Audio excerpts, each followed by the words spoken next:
Hi there, and welcome to the Homestead Education Podcast. Do you have a homestead, farm, or just dream of a rural life? This is a show to help you and your kids grow your own food and grow as a person. I'm your host, Kody Hanner. I'm a homesteader, homeschool mama 6, and small town enthusiast. I was raised by an old school rancher and blessed by the grace of God to have been exposed to so much of what rural life has to offer. Join me every week to talk about homesteading, homeschooling, and growth with a homestead education.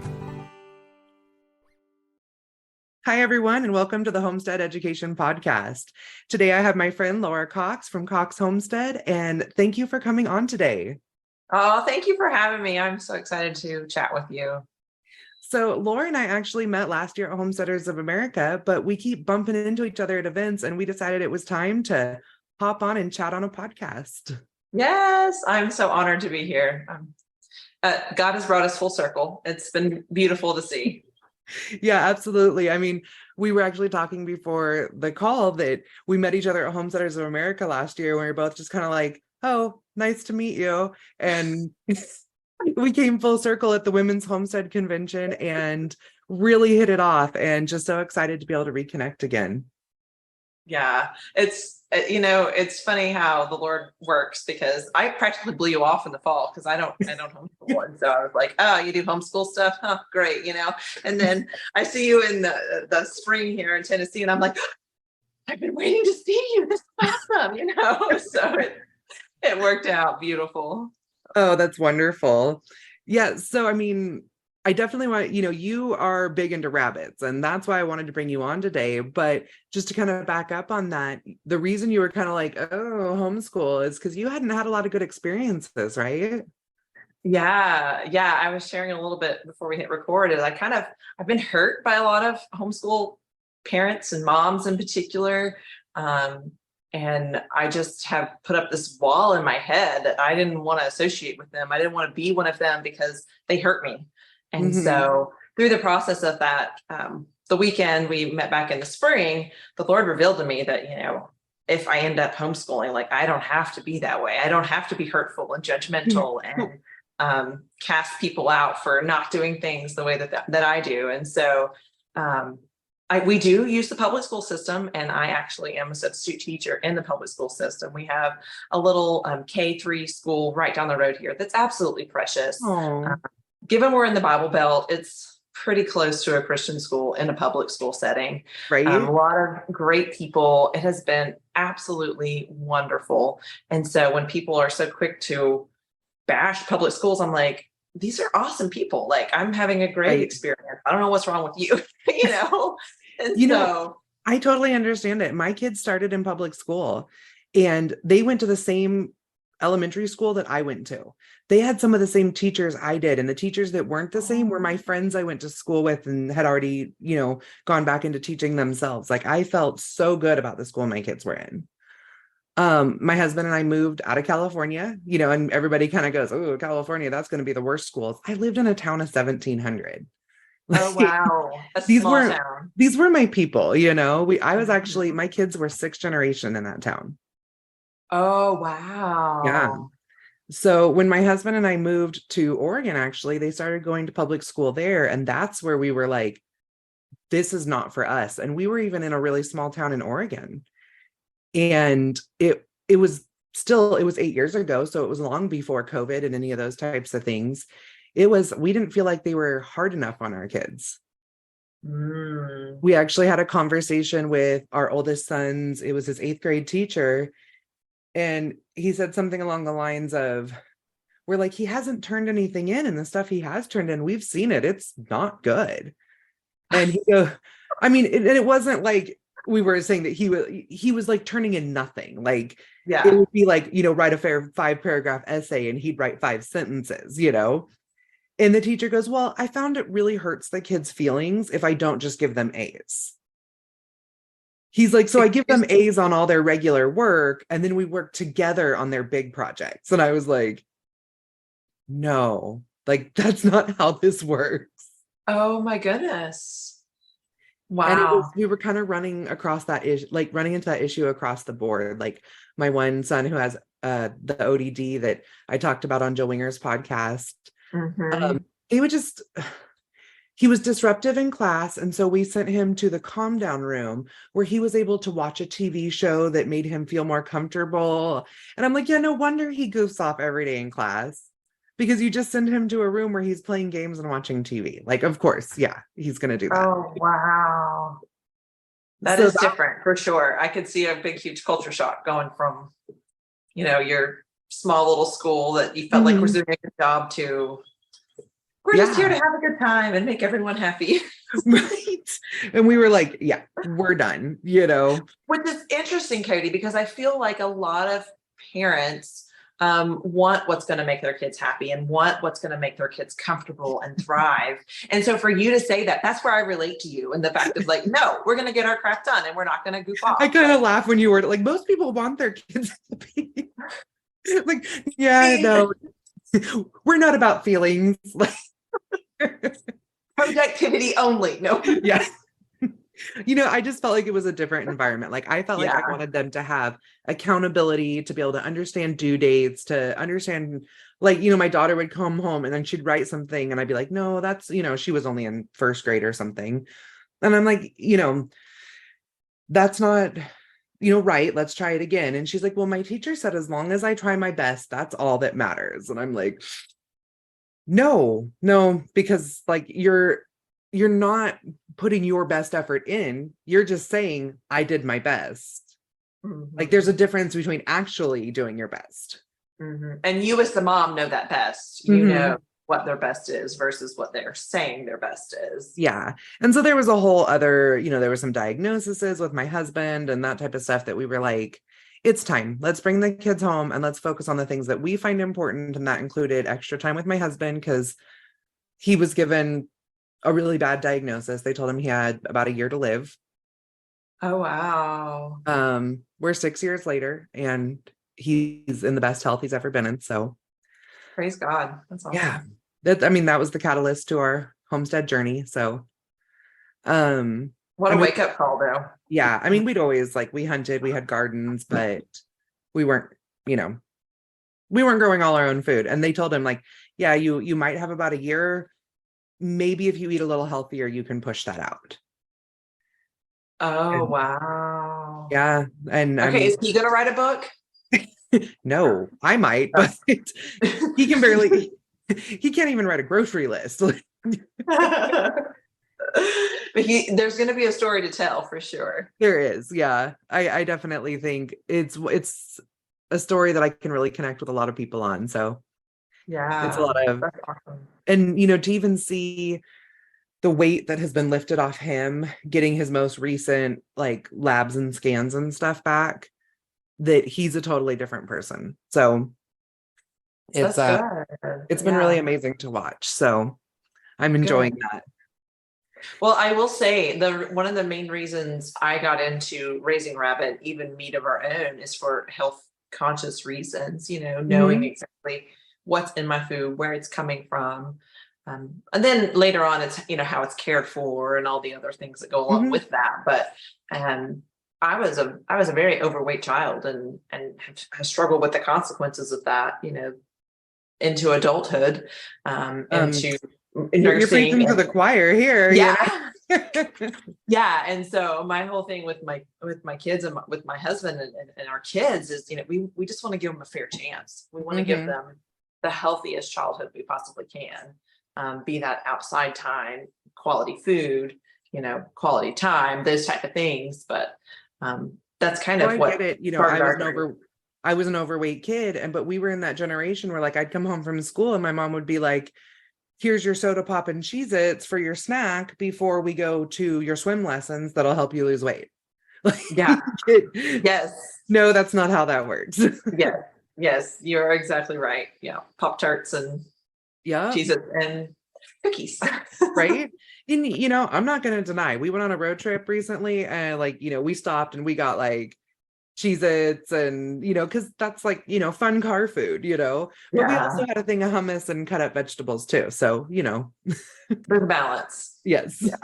Yeah. It's that fine line of worshiping your food, being so obsessed over it being 100% pure all the time versus living life and not letting it consume all your thoughts. So Yeah, That's why I it's all try to about it's moderation. When my husband got Yeah. sick, I mean, we went full bore everything. And last night we had loaded baked potatoes that everything was all natural, like, from our gardens, from friends, raw milk, dairies, and that type of stuff. And I cracked open a Minute Maid lemonade to go with it because it just looked good. Hey, moderation, right? Right. Yeah. So you said you got started with rabbits as part of your going down that health food. Tell me a little bit about like how that got going in your rabbit operation and Sure. So okay, let me back up to like getting into rabbits in Mhm. general. We were living on a half acre in Knoxville. We are outside of Knoxville now. We are in Sevier County, a different county. And we had a half acre, and my husband was like, well, we are doing all this gardening and growing, but we don't have a meat source. And he's like, why not rabbits? And I was like, no, I had pet rabbits as a kid. We are not doing rabbits. So like he would mention it every so often. This went on for about 2 years. He would mention it and I'd be like, no. Well, finally, I had started seeing it show up in several places, and I'm like, I guess this really is sustainable. Like, I guess this really isn't that bad of an idea. So I had to go back and be like, okay, buy the cage, buy the rabbits. I want nothing else to do with it. It's your thing. Mhm. You can do it.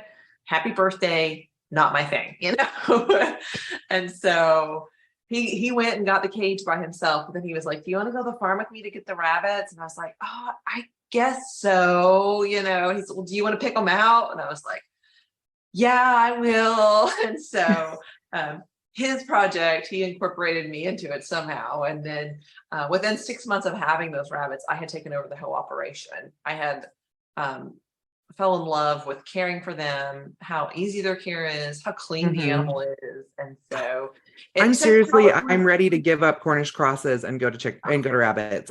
They are so so gross. We have Cornish crosses out there right now. I have 75 of them right now, and we're going to be butchering them when we get off this call. So yeah, I have cared for them one day, and the one day I cared for them, I killed one. So not my thing. Accidentally. And I mean, I'm not joking about taking an animal's life, but they were going everywhere, and it was nasty. And so the thing is with those, like, we buy them in sets of 25, and we're lucky to butcher 15 because they just like, you're like, oh, it's getting close to butcher time. Okay, we'll do it this weekend. And 3 die of a heart attack before the weekend comes. And you're like, I'm done. They get stuck in the fence. And because, we have them out on pasture, and they're like really small, nasty goats. And they smell horrible. You can smell them just walking by. They taste amazing. Yep. I'll help with processing all day long because that means they're out of my yard. Like, I don't have a problem processing them. They are nasty, but I don't have a problem with that. But the daily care of them things, because my husband was thinking about us doing, selling some chicken. And I was like, that's you, not me. Right. My husband, he's kind of envious of the neighbor's giant chicken tractor, but they have like they have a store and everything, and they're selling chicken right out their store. And we're getting ready to open a store. We're still I say neighbors, we're 40 minutes away from town. And we're, like I said, right on the Canadian border. And there's some really nice rules for Canadians that they can come over and buy a certain amount of product and go back. Oh, and nice. So I'm like, we're starting to like, up our game a little bit on what's available on our farm. And he's like, yeah, I want to sell chickens. I'm like, when you can build a chicken tractor like the people down the road have, I'm all about it. But when they're all out there stuck in the electric fence netting that we're using, like, no. Oh, yeah. No, we have a chicken tractor, so they do get moved every day, but they're gross. They're absolutely gross. Mm-hmm. And so I like having the variety of meat. So like I said, I'll help with processing, but day in, day out care, I want nothing to do with. Put me in the barn with the rabbits any day. I'm happy to do it. I don't even mind scooping their poop. It doesn't smell that bad. So not to mention, I can sell their poop and I make even more money off of the animals. What are you going to do with chicken poop? Yeah, nothing. Right. Well, and I mean, I do use the chicken poop out of our layers for like the garden and stuff. Like I'll clean out the coop in the fall. We do like the deep litter method, and we clean it out in the fall and put it out in the garden. And then in the spring, we kind of work it in and stuff. But yeah, there's just those Cornish crosses. They are nasty. Oh, it's like we're pig farmers. That is our main source of everything. And I would rather smell a pig over a Cornish cross any day. So well, I mean, bacon's better than chicken anyway. So no, I will say, so our layers, we do the deep litter method, and we use that in the gardens too. But these Cornish cross, we're moving them on tractor. They're Mhm. just that poop behind every day. We're not scooping that up. So They're just making it your is pasture better. it is exactly. Mhm. So I mean, it has its place. I'm not saying it doesn't, but rabbits for me, that requires less space, less odor. You can do it in your garage. Um, you could do it in your carport. You don't even have to have a bunch of land to do it. So Yeah, no, that's really nice about that. And a lot of people that live in like HOAs and stuff, you can have a small rabbit operation where you're, putting 10 good sized rabbits in your freezer a couple times a year or more, yeah. Yeah, I actually talked to a lady that lives in a very swanky upscale subdivision in West Knoxville. And if anyone's listening knows the Tennessee area, will know what that means. But she built bushes in her backyard to hide her rabbitry in. Oh, funny. Absolutely cracks me up. But she's like, I'm ready if something happens. I've got rabbit meat, So Nice. you can I do it. raised Yeah. them. I raised them and showed them as a kid in Awesome. 4-H, and then my kids did it, and then my husband loved them so much he'd be out there like messing with the rabbits every day, and turned out he was allergic to them. Oh no, just the So hair, the fur. the hair, yeah. Yeah. But then every time, like, as one of our kids gets old enough to start showing in 4-H, we go out and get him a rabbit, and he's out there snuggling him again, and I'm like, will you stop? You need a hairless rabbit? Do those exist? Right. Like the hairless cat? Oh, Well, he probably wouldn't snuggle the hairless one, so. true. Now, I always tell people if they're looking at to get a rabbit, because we sell some rabbits for pets as well as, for breeding stock, things like that. I always say, you need to come hold them. You need to schedule a session, come hang out with these rabbits to see, because an allergy is a real thing. I've had people on my farm get hives, not knowing they were allergic. And I'm so sorry when that happens, but it's good for them to know. And not knowing how to properly hold a rabbit, you can easily end up, injuring them. And oh yeah, or yourself. Rabbits they can really scratch you. I have scars. I still have scars. Yeah, so that's something we offer here. Is I offer what we call a bunny or a farm experience, and it's a time of education, teaching people about the rabbits or sheep or chickens or whatever they're interested in. But oftentimes people do it for the rabbits, and I teach them how to hold them and how to tell what gender they are and what their diet and their care is and things like that. And so I encourage people, if they've never had a rabbit before or raised rabbits, to do one of those so they can learn from somebody. I wish I would have had that when we got into raising rabbits. And so that's why I turned around and was like, okay, I'm going to offer this and educate as much as I can. So, and then I've started the 4-H chapter in our area for rabbits too. That's awesome. Good to get the kids involved. And so we practice getting rabbits in and out of the cages, because that's the place where you're going to get scratched the most, transition time. And I kept making them do it over and over again. And they'd be scared. And I was like, do it again. So that, and we learned the genders right away, because you don't know how many messages I get that, oh, I thought I had 2 girls, but now there's a litter of bunnies. And I'm like, well, you didn't have 2 Congratulations. girls. Yeah. You're a grandma. Yeah. And so I feel like I cross both worlds of those looking for a sustainable meat source and a pet source pretty well. I don't have a ton of training and experience on like house rabbits per se, but I know a little bit. I've dabbled enough to gain some knowledge to be able to share with people when they come. But I've heard they can be litter box trained. That's right. Yeah, they can.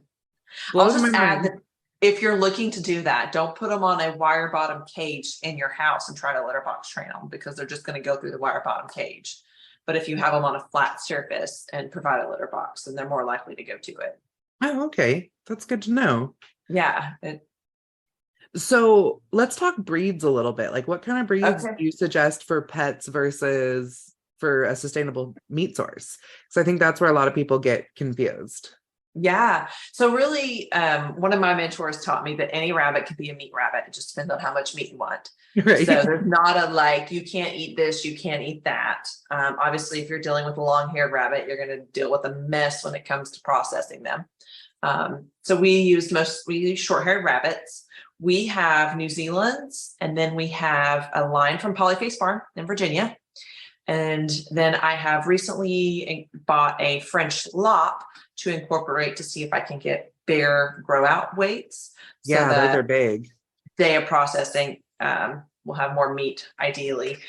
People don't typically use full bred Flemish Giant or French Lop, like your giant breeds. They don't typically, you think, oh, big rabbit, but you're going to grow bones faster than you are meat. And so people will take, if they're wanting to try and get bigger grow out weights, they can take one of those giant breeds and cross it with one of your standard California, New Zealand, chinchilla mixes to get I see a lot of Flemish and Californians or New Zealand's, even Rexes. Yeah. Rex is another popular breed because people like to use them for their fur. We don't save any fur here. It goes to our dogs or the compost, whichever we need at the moment. And so that's not something that I've specialized in necessarily is tanning hides, but a lot of people that do that will go for the Rexes. And you have to let your rabbits get a little bit older to tan hides. So they have their adult coat and things like that. But so most common you're going to find is Californian, New Zealand, American chinchilla, Rex, cream. I'm probably going to butcher how I say this. Cream de Argent. Do you know that one? Right. Yeah, I've seen it. I don't might know just how edit to say that it. out, No. That is not as common, but if you're looking for a cheap rabbit to get into it, your California, New Zealand's are going to be your easiest, cheapest to find to get into it. And why you don't see a lot of people incorporating those giant breeds is because they cost a lot more. So you're looking at a $20 to $30 rabbit, which is your New Zealand Californian, versus I paid $150 for my French Lop. I mean, you got to really think about your investment because I mean, you're getting into like a goat price or a sheep price when you get up that high, you know. So but when you go with those bigger breeds, like it would be nice to be able to have them as the male, but then do your females have any problems with giving birth and stuff? If you We're going to find out. We're going to find out. All right. So your French Lop is a male? Yeah. I went with him because that's what I had I could get access to was a male. Okay. Because that means, you know, if you're going to spend more, like spend it on your buck and then he can handle everybody. Yeah. That's my goal. And I had to, I mean, it wasn't like I just got on Craigslist and found one. I had to find a breeder and wait and jump through some hoops. You know, they're very specific on who they sell to. And I mean, it's a different world when you get into these fancier breeds versus what I'm doing. But even myself, I don't like to just sell to anyone. I like to know, you know, what's the purpose, what's the care. And I say, hey, you get this rabbit, you have it for a few months. It's not working out, bring it back. No questions asked. You can't ask me questions. I won't ask you questions. Just bring it back. Don't let it loose. You know, don't put it on Craigslist. So yeah, that's awesome that you do that, because I mean, there's even times that us as breeders and farmers, we've bought an animal that we're like, we get it home and we're like, this isn't a right fit for our farm. Yeah. And then you're having to find another option or another home for it. So yeah. And I've been really blessed when I have rabbits that I've retired from my breeding program. I would share them on my Instagram, and I think about every one of them's gotten taken because they know that they're cared for and docile and those type of things. And so then I get to go see my rabbits live their best life, you know, as a pet somewhere. And so because people often ask, you know, do you eat your breeders? And yes, we've eaten some of them, but there's a few that, let's say she just wasn't a good mom, but she's an awesome rabbit, you know, then I'll list her and let somebody else enjoy her too for a super discount, right? You know. Right. You know, we have 2 sows right now that we're redoing our whole breeding program, and they are wonderful, sweet sows that, I mean, I was just out there yesterday feeding them eggs straight out of my hand, and they're probably 700 pounds. Oh, wow. They're mother and daughter, and they genetically have small litters. Oh. And so when we're trying to redo our program, we want the larger litters. One nice thing about them is if I breed them at the same time as somebody who has a larger litter, both of them will take in orphan babies. Oh, nice. So I'm like, gosh, I just have a really hard time making them sausage sows. Yeah. But you know, and I would sell them as a sausage sow because that's not me having to do it. Like, yeah. I don't want to know about it. But, you know, my husband and I actually, you know, we had the conversation that if we can't sell them, we might have to consider having them be sausage sows. And that's just what it is, you know? Yeah. Yeah. We're eating someone's sausage sow right now. So I mean, There are people that will take them. oh yeah. I mean, well, we did a sausage sale last year, but she was only 2, but she was rude. And so, Oh, yeah. yeah. We Like kind of have the same policy. We don't keep any biters because it Mhm. can be caught and passed on. And so, Yeah, she was attacking other pigs and actually like mhm. almost killed our new boar. Like he was Oh, younger. Yeah, it wow. was bad. So we're like, nope, you're done. Yeah. So, like I said, this was Brad's idea to do the rabbit thing. Mhm. I agreed because we were on a small scale. Okay, we can do this. We moved to 5 acres and expand our rabbitry, quite huge now. And we are able to then take our grow outs, which are the rabbits that haven't sold, that we're going to use for meat, and we raise them on pasture. And so therefore saving us about 70% in feed cost. And our grass is some of the best grass in the county. I'm not going to brag, but I am bragging. I bet it is. Like you don't even have to. In the spring, our yard, now we're in a drought now, so it's not quite as pretty. It's still striped, but it was so green. It was like neon green out there. It was beautiful. And I have Oh no wow. doubt it was from these rabbits. And so that was all of our backyard. So right now we have the rabbits in the front yard. I told Bryce, like, next year our front yard is going to be beautiful too. So are So you're feeding them strictly off grass or are you supplementing at all? no, they do get pellets. They get 1 J feeder of pellet a day. And we have 10 in each tractor. We use the Salatin tractor. So if someone's Okay. looking to do a rabbit tractor, you can get those from the Polyface design book. And we just give them 1 feeder of food a day, and we put up to 10 in there, and we move them every day. Sometimes, depending on where they're at and what's going on, I have moved them twice a day when it gets closer to the end and they're eating a lot. Okay. Because we have the land, we can do that. But ideally, you don't want to go back over the same spot within 6 months. And you do run the risk of them contracting coccidiosis while they're out there doing that. If that happens, the meat is still good. You just wouldn't want to consume the livers, which some people do and don't care about. We do eat the livers typically, but if they're spotty, then we toss them. And trying to think, when I noticed coccidiosis the most was this spring when it was really wet. Otherwise, we haven't had issues. We basically just had 1 round of issues. And of course, it was the first time we had a processing workshop here at the farm. And Oh, of everyone's course. Yeah. rabbit had coccidiosis. I was like, So okay, do you here we treat them go. with Corid or something if they get that? Or how do you? No, you don't. We Okay. don't know until processing. And at that point, Oh, there's no need to do anything besides toss the liver because you can still eat the meat. different with chickens when they just get so sick and Yeah, yeah. So these guys only live to about 12 weeks anyway. Well, they can Mhm. live longer, but we process around 12 to 13 weeks. And so we don't know until we go to process what's going on.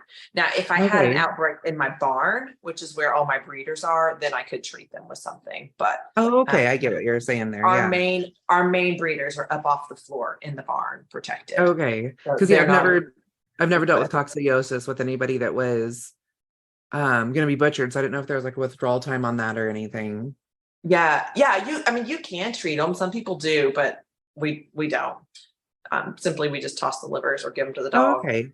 So for anybody who doesn't know what withdrawal time is, if you treat an animal with any type of medication, especially like a wormer or a antibiotic and stuff like that, there is a certain amount of time before you can butcher them and consume the meat for human consumption if it has that medication still in there. So that's what a withdrawal time is. So always watch that if you're gonna butcher any animal on your property that you haven't wormed or given them antibiotics in a certain amount of time. So Yeah. Yeah, that is so important. In fact, when we bought our French lop, she does standard practice of treating her rabbits before she sells them. So it's always a uh, good question to ask people, have they been treated with something? yeah. Like I always worm piglets before they leave our property because piglets are really susceptible. Like because worms, they're there. They're on everyone's property. It's all about controlling infestations. And when pigs go off our property, their immune systems just drop. And I mean, worms and pneumonia can like both just take them down like so fast. So I will always worm them and then I let them know like if they get stuffy noses after they leave, antibiotics, like Right away. and if Yeah. you live locally, I'll swing by and give them a shot but I don't like to give them antibiotics without permission on that one, so. Yeah. Yeah. And one of the things I do to help prevent sickness or something going on within the first 2 weeks when I sell them. I said nothing but pellet and hay those first 2 weeks, because oftentimes people get a new rabbit and a much smaller investment, much smaller animal, not as Mhm. probably as big of an investment as a sow or a hog, a pig. Mhm. And so I say no, nothing besides pellet and hay those first 2 weeks, because you get it and you want to give them these treats and you want Right. to watch them eat, and it is so cute. But just like with the pigs, their immune system is shot because they're stressed, they're transitioning to a new place. And so I advise people at least 2 weeks, if not 3 weeks, before you introduce anything new. Let them get used to you, your space and everything. And same thing, like when we take on a new rabbit, like our French lop, he is still quarantined from the rest of our rabbitry, just because I don't want to introduce anything in there. And so he's fine now. It's just, I need to get him back out there with everybody, but everybody Right. goes through. We just got 3 pigs yesterday and they're in quarantine. Yeah. Yeah. It's just good practice to have. Now, I will say we did not do that with our sheep. Simply because we have 3 acres fenced in, and keeping anything separated Oh. in that small space, we're just taking the risk. So, Mhm. Well, especially that's, a sheep does not want to be by themselves at all. And so, yeah, no, they freak out. yeah. So, So if somebody was, kind of wanting to get started with meat rabbits, like what would you suggest? What does that process look like? yeah. So a lot of people start with what we call a breeding trio, and that's 2 does and a buck. And if you don't know where to get rabbits, you can check with your local extension office, see if they know of a breeder.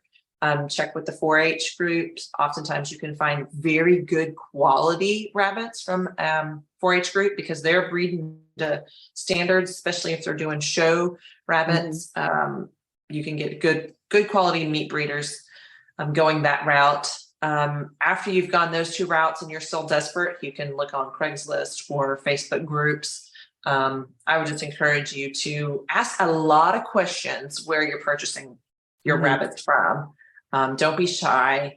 Ask about what the weight of the mom and the dad are, so you can know what to expect of your rabbits when they're growing out and mature. Because oftentimes people get these little bitty rabbits and they're like, oh, it's so cute. And then 2 months later, they're this 10-pound monster. I wasn't expecting this. And so ask lots and lots of questions. A lot of rabbitries don't necessarily let guests into the rabbitry. Some will. So if they'll let you in, you can go look. I personally don't let people into my barn. I bring the rabbits out, and that's just a protection measure for my setup. But you can see any and everything I do online. I have videos and pictures. I don't hide anything. So there's nothing to hide. It's the biosecurity. Yeah. For my animals in my barn. And so that's 4-H time. I have 1 strip that they can walk into my barn, and there's 3 pens where they can pick their piglets, but that's the only place they're traipsing in and out. So yeah, I let my 4-H group in one time. They would look every week, they would peek in. I was like, it's coming, but not yet, so had to build a suspense. So start with your breeding trio, and depending where you're at, it'll determine, when you want to start breeding. But ideal age for your medium-sized meat rabbits will be 4 to 6 months. It's when you want to start getting them babies bred for the largest litters and the healthiest producers. And then I breed. So I'm in the South. It gets pretty hot here, June, July, August, September even. But I breed mid-August through April.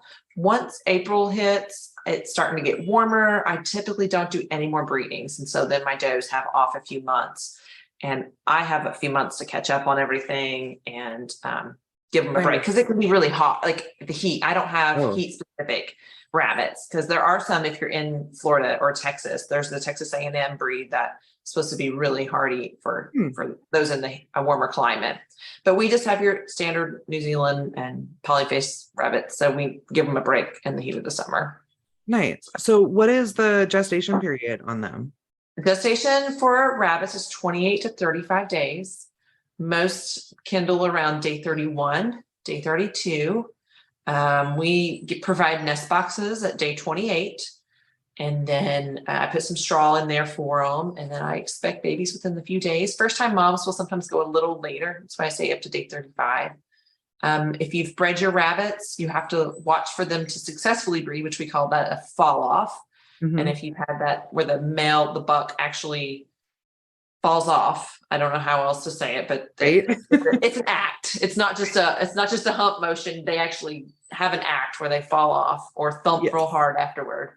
It doesn't always take that, I have learned, but 99% of the time you need to watch for that. And then that's day 1. You put that on your calendar. And then when you get to day 28, that's when you put the nest box and some straw in there for them to make a nest. And some rabbits will pull fur the day they kindle. Some will pull it way ahead of time. It just really depends on your doe, but they'll pull fur from their belly, their underside, their dewlap, and their sides to make a beautiful nest for their babies. It's really they're so awesome to sweet. see. Oh yeah, the nature just instinct takes over for them. And oftentimes first time moms don't get it right, and the second time around they're awesome mom. So we have a 3-strike policy. You get three strikes, and if you can get it by the 3rd strike, then you're going to stay. If you don't, then we move on. But good. Yeah. So you need protection on at least 3 sides of your rabbitry, your rabbit cages. We use all wire. There's no wood on any of our cages. Now there's where they're in a wooden barn, but they don't have access to that wood. That's a personal preference. Some people have wood on their hutches. It's all a matter of what you have access to, but wood is a great place for ear mites. They're going to chew on it. Urine's going to stink on it. To me, it's just going to break down faster. But if that's all you have access to, that's fine.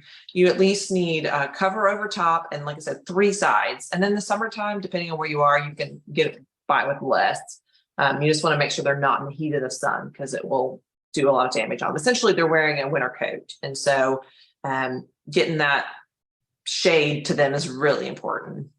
I've lost some rabbits before to heat when I was living in California as a kid. So yeah, it gets hot. Yes. Yeah.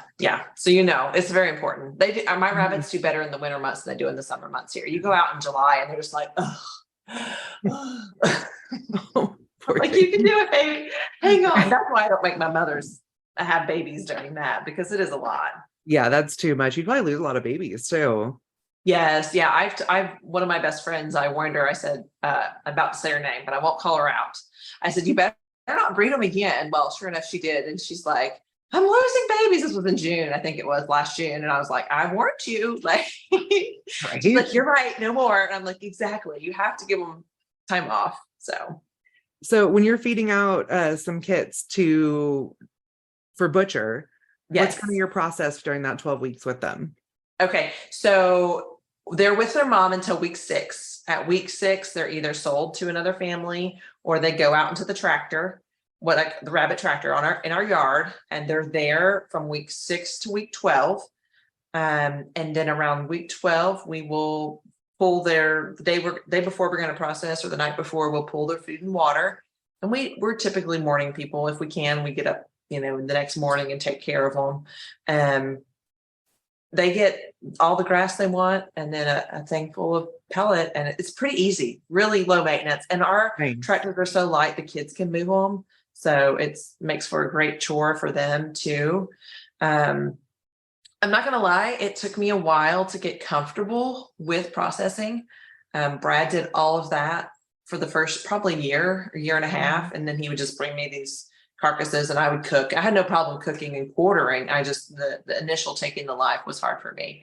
Yeah. And so I told him though, I said, people's looking at me, they're learning from me, and I'm not willing to go out and do that. It's time that I do it. And so probably about 2 years ago, I was like, here we go, and it was also around that same time I had started posting about meat rabbits on social media back in 2020. I think it was, so maybe 3 years ago. I posted about it, and I didn't know there was going to be hate. I was so naive. I was just I was proud. I was like, we're so sustainable, and I have my little picture holding my meat rabbits. And it was like, they came from, I had 300 followers, and it was just me and my 300 best friends, but these people found me, and I was like, oh my gosh, do I even talk about this? I was so culture shocked that there was going to be so much hate. And there's always someone with an opinion. I mean, I always have people like, you don't pasture raise your pigs. And I'm like, yeah, I can't, because they're large breed and their systems can't be pastured. So I choose large breed because that is what my kids show. And that is where I make my income, is selling show pigs and fast growing. There you go. I cannot they can be on pasture, but they can't eat. That's not enough to feed them. They need more, and what people don't think about is they may have their cute little Holland lot, but that breed has been preserved years and years and years. What do they think happened to all those ones that didn't meet the standard? Like, Right. they've been eaten for centuries. The reason why we have domesticated rabbits in America today is because they were brought over on the ship as a quick protein source when they got here. Yeah, And because so they're fast. They're just like the chickens, like we were talking they about. are. Chickens, we butcher at like 8 weeks. So, Yeah. the rabbits at 12 weeks, you're getting that fast protein.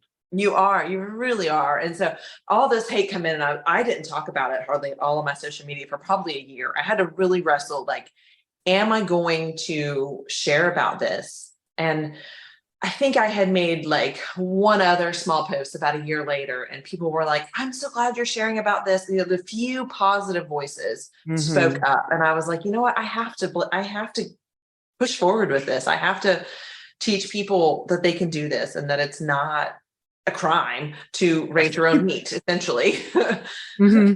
So, and then I would look at the profiles that were mean and hateful. And you could tell by looking at their profile, they're lost, they're hurting, they're upset, they're not happy.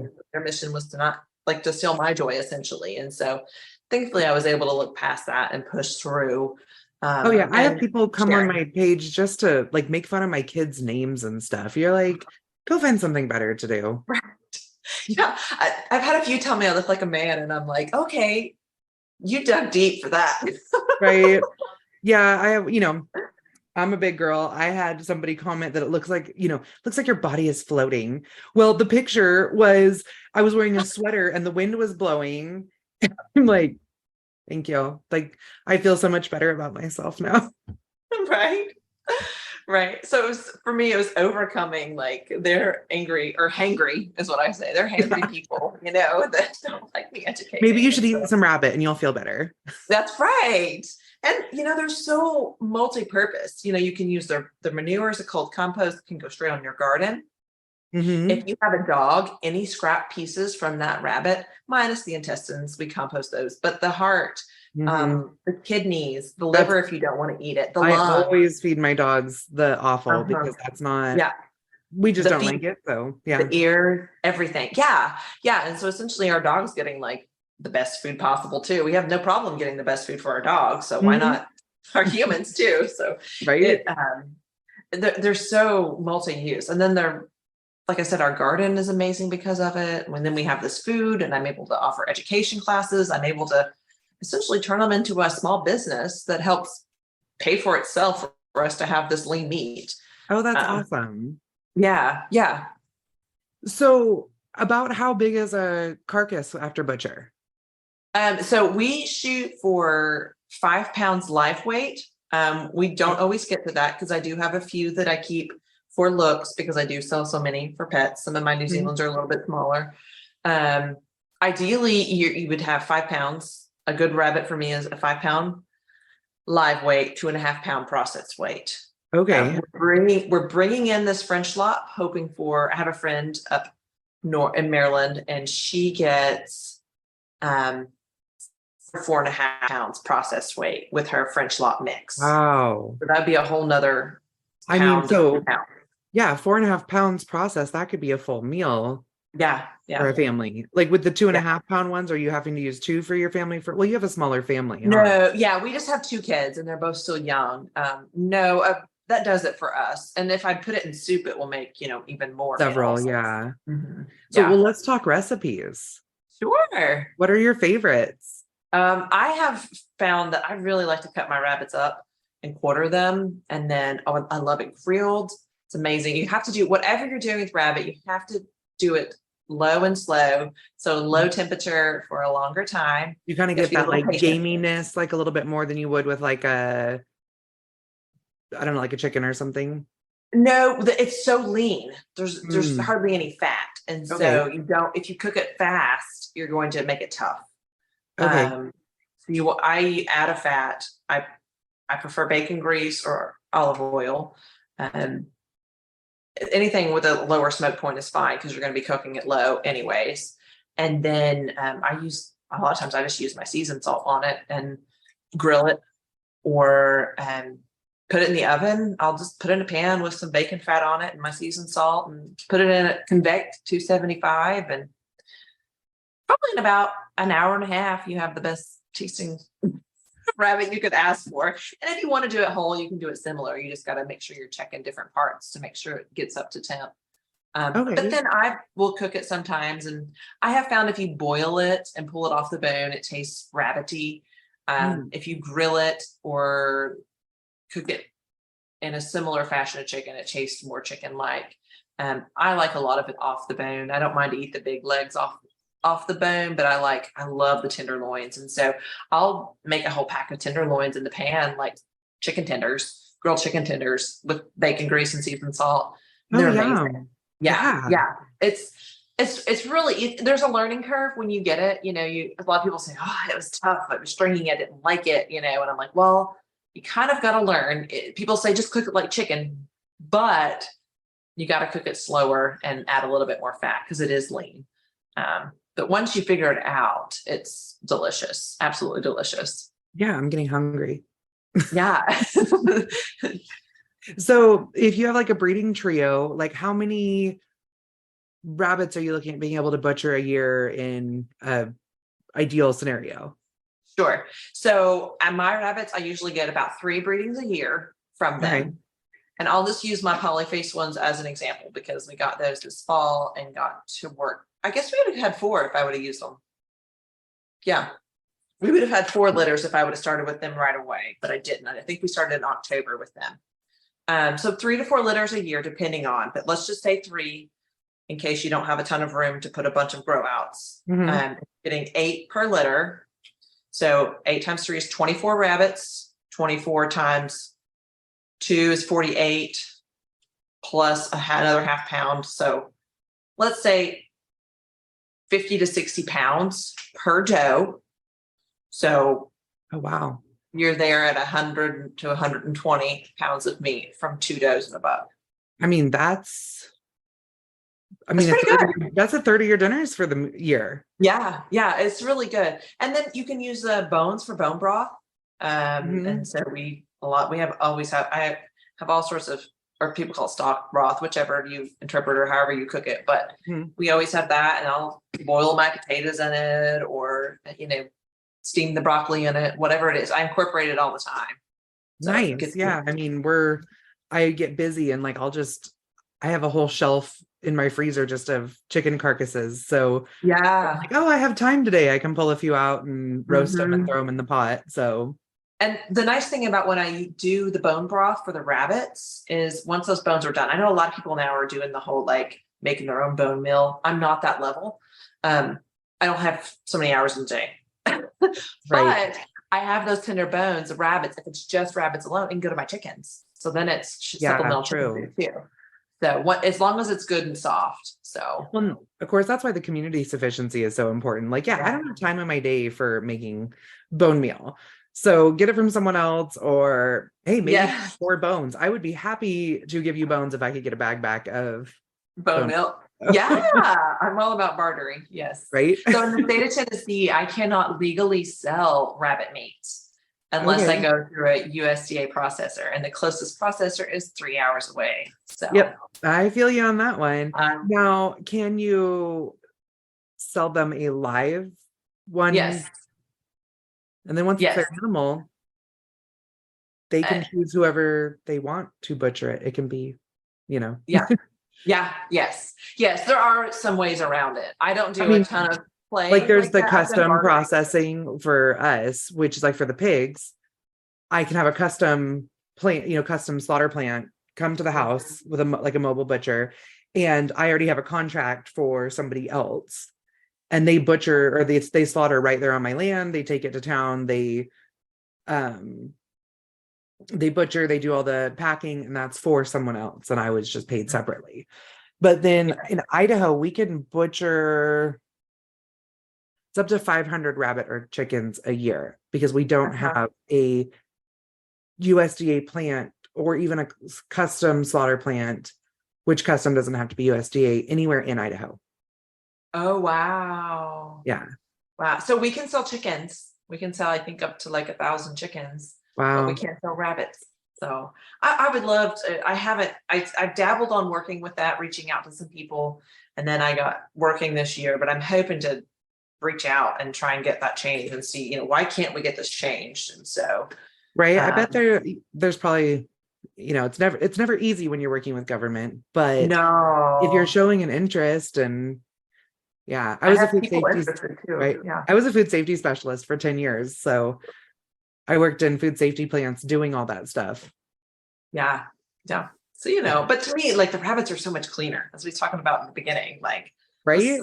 chickens are nasty. And Yeah. you tell me I can't process a rabbit, it's so much cleaner and sell it. So, Right. yeah. I think it's just, it's like one of those things where horse meat is illegal in the United States. The only reason it's illegal is because it's not regulated by the USDA in any way. Oh, interesting.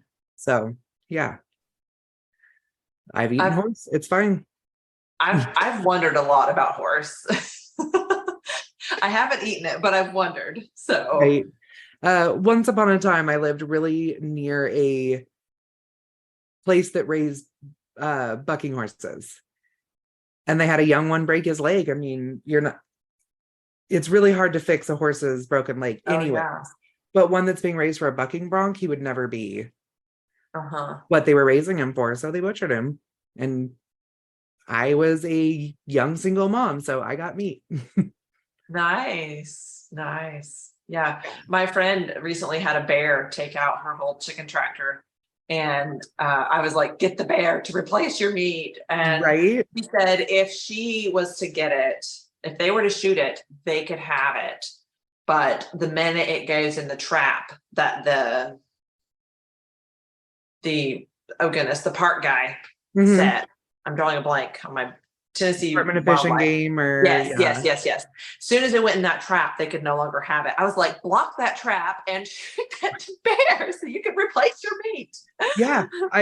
But- We have definitely, we get tags every year for animals that we would not eat, but our dogs will. Yeah. We There can you also go. pick up roadkill here, Okay. and we'll do that for the dogs. Yeah, I think Jill Winger had a podcast recently, and I forget the name of the lady that she had on there, but she was talking about, she first started getting into meat and processing meat with roadkill. Really? Yes.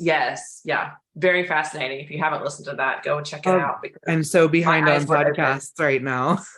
Say what? I'm so behind on podcasts right now. I know. Ditto. But I happened to catch that one because it was about meat, and that's kind of what I do and talk about and raise awareness on. So I tuned in and I was like, roadkill, because we had a deer out here this year, and in my front yard, someone hit it, and I was like, oh, can I get it? And I drag it up to the house, and I'm like, foam is going everywhere from its mouth, and someone says, if it's foaming and its belly's bloated, you probably can't have it by now. And this lady on her podcast was like, no, you probably still could have. And I'm like, oh man, Right. but there was nowhere for me to put this deer. The Tennessee Wildlife would not take it. They have no place to put it. So essentially, then I had this deer on my property and we have 5 acres and we have sheep. So I'm not just going to leave it here and attract the coyote. Mm-hmm. So I had to drive 25, I had to call a friend and say, hey, can I dump this deer on your farm 25 minutes away? Oh, that's terrible. Yeah, because we didn't have nowhere to dispose of it, which I found it's a messed up system. But well, we hit a deer ourselves, and we ran over its head. We brought it home and butchered it for ourselves because there was no damage. Whereas my husband's on the fire department, so he gets calls in the middle of the night. People hit a deer and they need to get a tow truck or something, and so he's out there doing traffic control, and he's bringing the deer home for dog food. That's awesome. Yeah. I wish I would have had the nerve to cut into that thing and see what was going on. I was also going to work that afternoon, so it was like I had just a few-hour window, and I was like, Yeah, we are lucky enough that we have a walk-in cooler. So sometimes if we're like, we don't have time for that, we can just hang it in the cooler and deal with it later. Oh, that is nice. I thought we were living high on the hog. We got a second fridge, so with as many kids as we have 3 freezers. I'm just like, done. Well, and you're in the hog business too, so that's warranted. Yeah. I have 2 freezers out in the barn that are just for hog meat, for people to come buy meat from me. So that's awesome. Which is nice, being 40 minutes from town. Like I have people call, they're like, right now it's all they call and schedule it. But like Sunday mornings, sometimes we don't go to church because, I mean, the closest church is 40 minutes away. And, nothing is open here on Sundays. So people will call and be like, Oh. hey, can we come over and buy some sausage and eggs? And I'm like, yeah, sure. And so we're actually going to expand our little store because we feel like we're going to have, the cows will be in milk again in a few months. And we have 2 freezers full of pork. We always have eggs. And I'm like, let's just open it up and make it. I'll probably do like an honor system for the milk and eggs and then just have the meat on lock and key. So yeah, that's awesome. I have the little produce and flower stand on my property and I get lots of questions. I have like a Tupperware bowl, no fancy anything. And it's been beautiful to see how it's worked out as far as people are just honest. I've loved it. We're on a busy road. And so that may have something to do with it. We're also in the Bible Belt and there's probably a lot of factors that play into it, but it's the honor system's worked out really well for us. So that's really nice. I mean, we're right on the Canadian border. Like I was telling you before, Border Patrol is less than 1,000 feet from our house, but raw milk is illegal in Canada, like completely illegal. But you can buy raw milk in the United States up to $20 worth of raw milk products per day per person and take it back over the border. Oh, wow. That so is I'm like, so interesting. I'm like, I need to. I'm like, these cows need to get back in milk. Like, yeah. Because I kept thinking like, oh man, we live 40 minutes from town. No one is driving up here to get milk from us. And I mean, we'll do deliveries to town if somebody is like, hey, I need a bunch of meat. And, so I'll be like, yeah, I'll meet everybody at this one junction. And, but I'm like, wow, they can take it over the border like that. This whole nother conversation. So. Yeah. Yeah. So the farm that I get my milk from, raw milk from, is about 40, maybe 45 minutes away from me. Oh, wow. So we meet at another person's house to, like, we take turns going all the way to the farm. Like there's a point that we take turns bringing it back to. So a normal week, I only have to go like 15 minutes or 20 minutes to get it. But, every 6 weeks I have to go up to the farm 45 minutes away. So, so do you guys do calf share or herd share there, or is it legal to buy? It is not legal to buy it here. You have to do something. Okay. See, in Idaho, it's legal. So there's on the corridor that people would have to drive 40 minutes to my house. There's 3 other places they could stop for raw milk. Oh, wow. Okay. That doesn't mean that, if someone's already committed to me or, one place doesn't sell pork, we sell pork. One place has soft serve ice cream, but we do huckleberry ice cream. There's differences. There's room. Yeah. Yes. And we'd be the only one in our community. So there you go. That's right.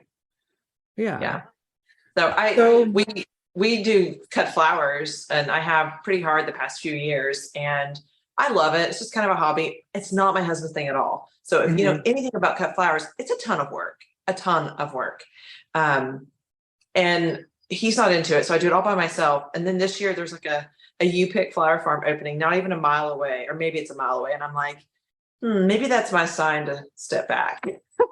And my husband's like, but you're different. And I'm like, I know, but it's so much work. Cut flowers for them to just be able to grab a bouquet, like on the way home from work or something. Yeah. Yeah. It's worked out really well. Yeah. It's worked out well. So it is 2 different things, but we're literally like a mile apart from each other. So it will be interesting to see if it does affect my sales this year, but see how it goes. And then that can help you make your choice. Yeah. Yeah. It does. Well, actually one of the farms that they're pretty decent size. In fact, when Joel Salatin comes out here for our conference, he's actually going to their farm to help them set up their program, which they're way beyond where we're at. But my son is friends with their son and their son runs their dairy and our son runs our dairy.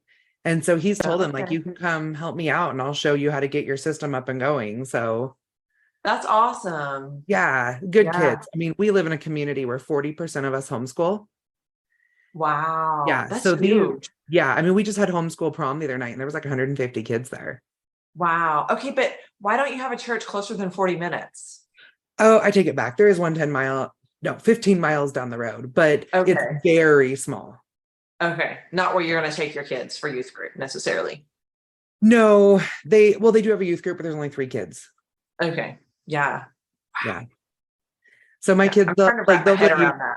they'll go to youth group with some of their friends and stuff like that sometimes, but Yeah.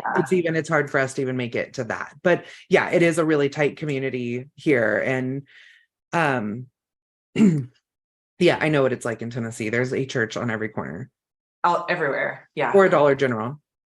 That too. Yes. We're getting our first Dollar General. It's 27 miles. So Oh my gosh. But it's not even worth the drive. Like they don't really have what you need. well, so the closest grocery store was 40 miles away, and this one's going to be 27 miles Oh. away. Okay, So they may have the baking soda. I take that back. like if I, sometimes like we don't have milk, like I don't want to That's have to true. drive all the way Yeah, into town for just a gallon of milk. We prefer the raw milk, but I am not above some pasteurized milk if we need food. absolutely. Oh, absolutely. Yes. Yeah. No, they do have milk. You're right. Milk and butter and eggs, and sometimes they have cream if it's a good day. See, So I it mean, is, but don't expect fruit. Like not even bananas or apples. Nothing. Like well, okay, so there's a gas station right by there that has like a couple of coolers in it. And the okay. milk cooler is right by the bathrooms, and the bathrooms smell like the sewage is backed up. Like, so everybody jokes, like, you don't buy milk at 3 Mile. Like, it's just, you don't do it.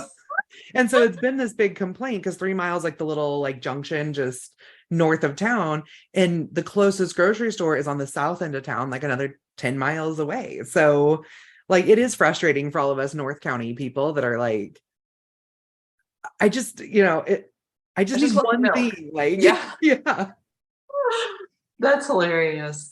Well, I enjoy the challenge of thinking about something being 40 minutes away. So, because I mean, I told my husband I would love to be more remote someday, be in a quieter spot, but I'm so used to everything being right here. So it's I good to find hear that I your point of adjust. view. I just make my grocery list like a little bit more in advance. I make sure we have everything. We we still go to town a couple times a week. I mean, we have homeschool co-op and 4-H meetings, and then there's the days like when it's baseball season and there's 4-H meetings going on, and we did and a doctor's appointment, and we've done the trip 3 times. Like, Wow. Yeah. so Yeah. you just figure it out, and make sure you always have money for gas Oh, good to know. and a full gas tank. There is a gas station right here on the border, but they don't always they aren't always open. So Gotcha. Yeah. Yeah. It's so neat to connect, across the country and completely different worlds, I feel like, is, it really what is. We love Tennessee when we come to visit, but we're definitely happy to, like, when we drive through town and then we're in the middle of nowhere. Like, we yeah. really truly are. There is nothing else around us. There's less and less middle of nowheres around here. Yeah. And we kind of say Idaho's the last frontier. I believe it. I believe it because Tennessee is gotten really populated in probably just the past 2 years. Well, since COVID, we've had a Yeah, huge and influx we've of definitely people. had the influx up here too, but Have you? because things are still there's so many options in Tennessee, you can live like middle of nowhere and still have your church and Dollar General really close, True. where here, like, once you get outside of town, there's some really, really remote places. Yeah. I mean, Yeah. our road trip last week, it took us 3 hours to get to a town that we still only had one bar of service, and there was a gas station and like a little store and a hotel, like that was it. Wow. And then it And it was almost feels another, probably like a step back in time in some ways, I feel like. it really is. Mhm. It's wonderful and it's special. And sometimes we can be like out for our drives and, oh, I wonder what this was like, 100 years ago. And we actually stopped and walked through a cemetery that there was, graves from 1886. And, like, I mean, I know you guys have graves a lot older there, but then you get that whole story of, the first, like, gold boom way up in the mountains there. And they had this little cemetery, and it's just really neat. Wow, that is neat. Yeah, I've read some historical fictions, and taking place in both areas. When you were talking about being in California and 6 generations, and I was like, "Oh, was her family a Dust Bowl refuge, like refugee? Did they flee the Dust Bowl?" So all these historical fictions I have in my head. They When were I hear old actually. stuff. Were they really? Yes, my grandpa was born in, oh my gosh. Anyways, it's in Missouri. This Okay. little tiny town right outside of like Springfield, or no, Marshville, right where I'm going for the Ozarks convention in August. Okay. And that's where Wow. my grandpa was from, and he was born in 1912. And his parents and him came out in, yeah, in the 40s. Wow. That's crazy. And my That's grandma was from Iowa, and she moved out at the same time. They didn't know each other and met in California. wow. So there's this book called Four Winds. I don't know if you've heard of it. I haven't. It's Um, going on my list.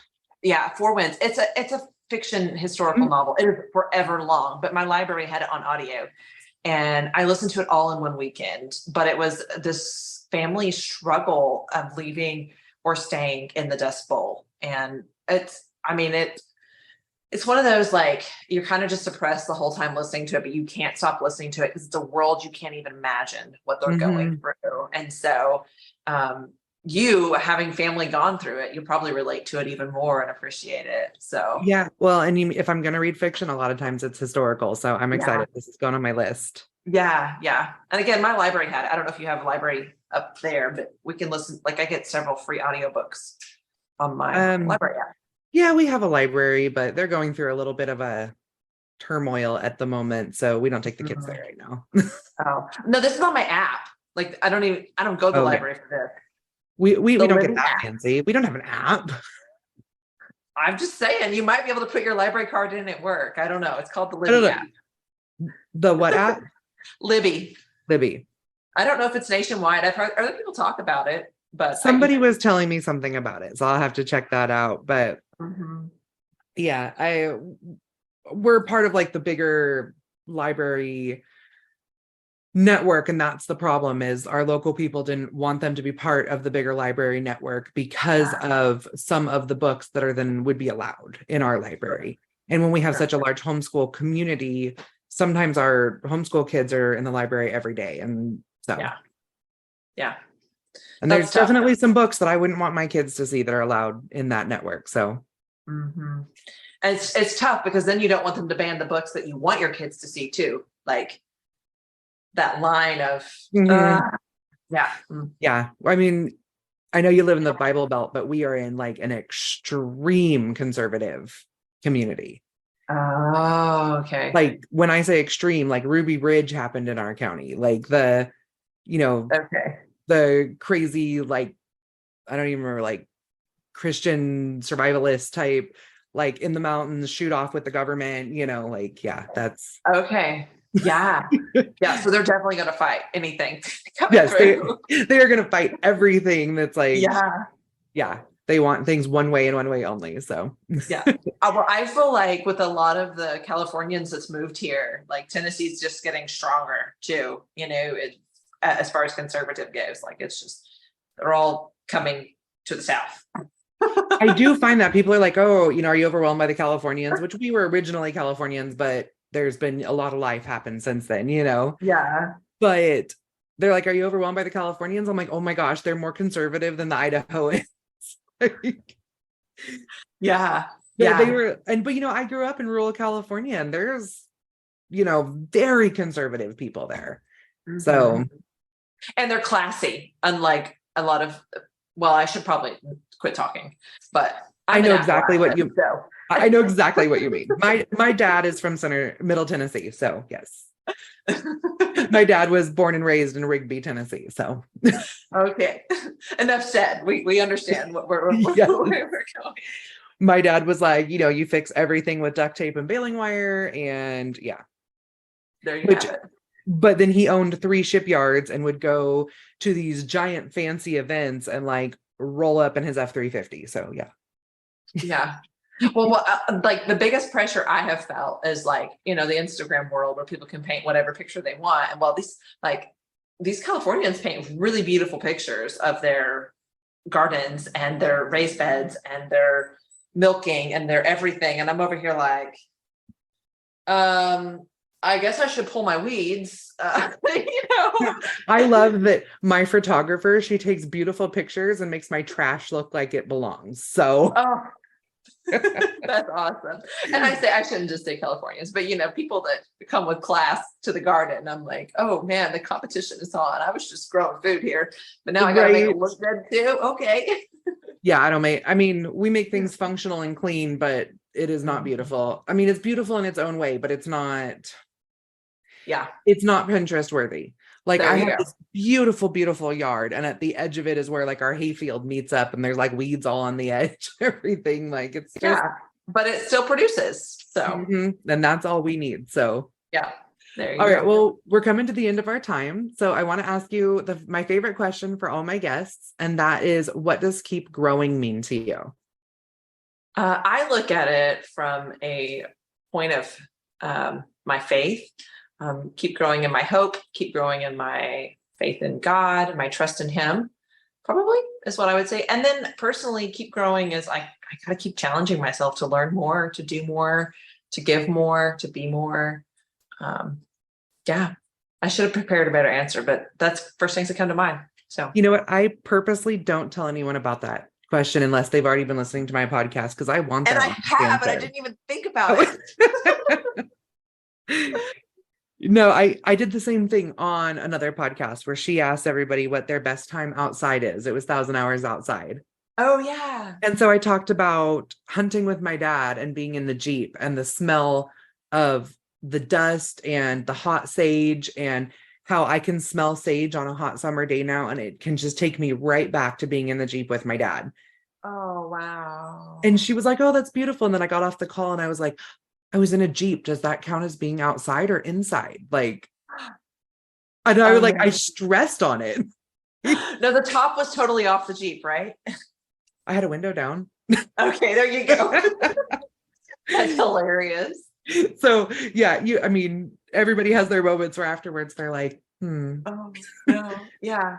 No, definitely keep growing in my faith and keep growing as a person as I am. I mean, obviously I'm going to keep growing rabbits, but well, I love it. You keep growing rabbits and you'll maybe get healthier as a person. I don't know. Yeah. That brings everything back together, is, that's our goal, is to. And your body is a temple, so you're growing for the Lord. That's right. There you have it. I love it. Yeah. Well, thank you so much for coming on today. Do you want to let everyone know where they can find you? Sure. Please find me on Instagram, Cox Homestead _Kodak. And I'm also on Facebook for those that still use that. And that is Cox Homestead Kodak.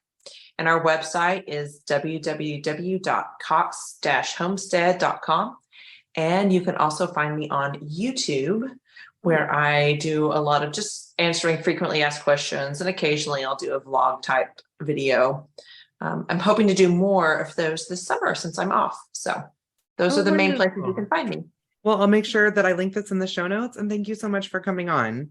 Thank you so much for having me, Kody. This has been so much fun. Thanks. I'm looking forward to seeing you again. Sounds good. Bye. Thank you for joining me today at the Homestead Education, and I hope that I have given you something to think about this week. To help others find me, please comment and leave a review on your favorite podcast player. You can also follow me on Facebook at the Homestead Education and Instagram at Homestead_education. Do you have questions that you would like answered or just want to say hi? Please email me at hello@thehomesteadeducation.com. Until next time, keep growing.